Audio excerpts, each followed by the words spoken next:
Hi, I'm Carl Shalahorn with the Healthy Place Debunking Addiction blog. Today I thought we would talk about stress. Now, stress is something that happens in all of our lives. We all have to deal with it. So how do you manage it in recovery?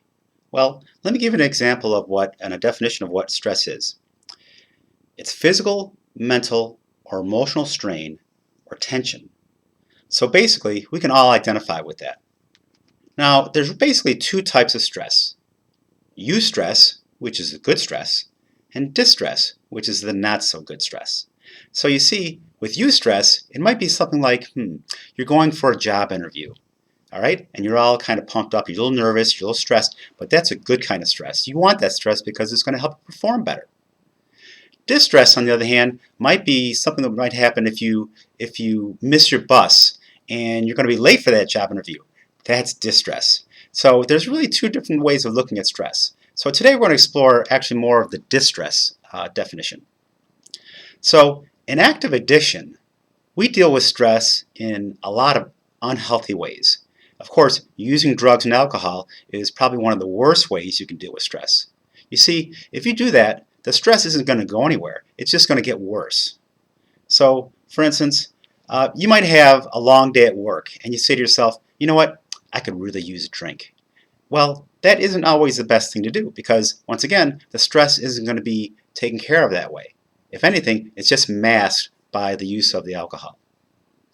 Or you may have an argument with a friend or a loved one.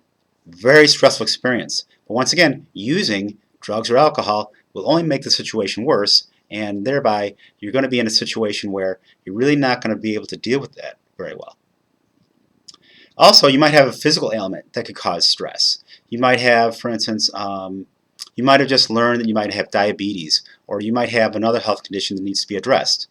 That's very stressful, but once again, like I said, using drugs and alcohol is not the way to manage the situation. So you might be asking yourself, well, what can I do to manage stress? What can I do to deal with it? Well, basically, you can listen to music. That's one way that I often deal with stress. You can meditate. Meditation is a great way of allowing yourself to relieve yourself of the stress that's going on with you. And if it's done on a regular basis, your stress level will decrease. Exercise is something that I also like to promote when it comes to stress reduction. When you exercise, your body basically relaxes after you exercise because you're putting stress in the body that when you stop, it does go back to its normal state and then lowers the stress that you're experiencing. You also might want to try communicating, just talking to someone. I know one thing that I do a lot is talk to someone, like my wife, for instance, and when I'm under stress, I'll talk to her, and when I'm done communicating, I will feel better as a result. You can also read or watch a funny movie or a comedy. Sometimes just distracting yourself can be a great way to deal with stress that's on hand. You can just kind of give yourself a little mental and emotional break.